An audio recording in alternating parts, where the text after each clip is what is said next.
Welcome to vintage tasty foods. ఈరోజు మనం boondi mixture లేదా కారం బూందీని ఎలా చేసుకోవాలో ఇప్పుడు చూద్దాం. ముందుగా దీనికి కావాల్సిన పదార్థాలు: అర కేజీ శనగపిండి, 1 కప్పు వేరుశెనగ గుళ్ళు, half teaspoon baking soda, half teaspoon ఉప్పు, కరివేపాకు, నూనె, వాటర్. ముందుగా ఒక బౌల్ తీసుకొని అందులో 1 కప్పు శనగపిండిని తీసుకోండి.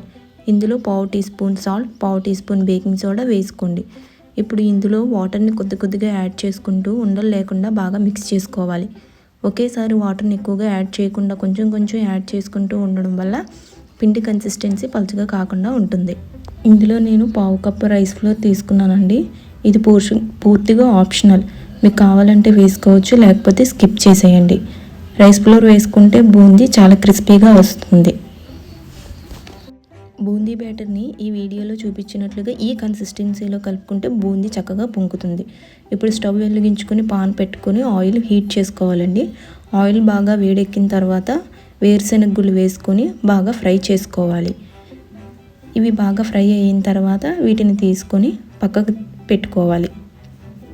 తర్వాత కరివేపాకు తీసుకొని బాగా ఫ్రై చేసుకోవాలి. కరివేపాకు వెట్టగా ఉన్నప్పుడు వేయకండి.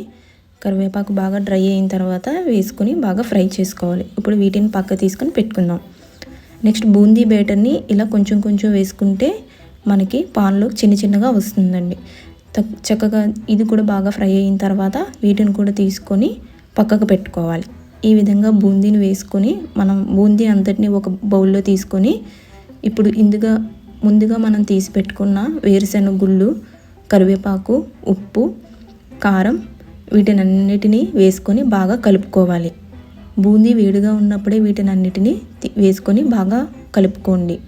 అప్పుడే బూందీకి చక్కగా పడుతుంది. చల్లారిన తర్వాత వేస్తే పైనే ఉంటుంది కానీ బూందీకి పట్టదు. ఇలా కరివేపాకుని క్రిస్ప్ చేసుకొని వేసుకోవడం వల్ల కరివేపాకు పెద్దగా ఉండకుండా కొంచెం అంత బాగా కలిసి బూందీకి పడుతుంది. పిల్లలు కరివేపాకుని తీసి పక్కకు పెడతారు కదండి. ఈ విధంగా చేసుకున్నట్లయితే చక్కగా మన పిల్లలు కూడా బాగా ఇష్టపడి తింటారు. అంతేనండి, బూందీ కారం మిక్చర్ రెడీ అయినట్టే. ఈ వీడియో కనుక మీకు నచ్చినట్లయితే దయచేసి లైక్ చేయండి, షేర్ చేయండి, సబ్స్క్రైబ్ చేయండి. Thank you so much.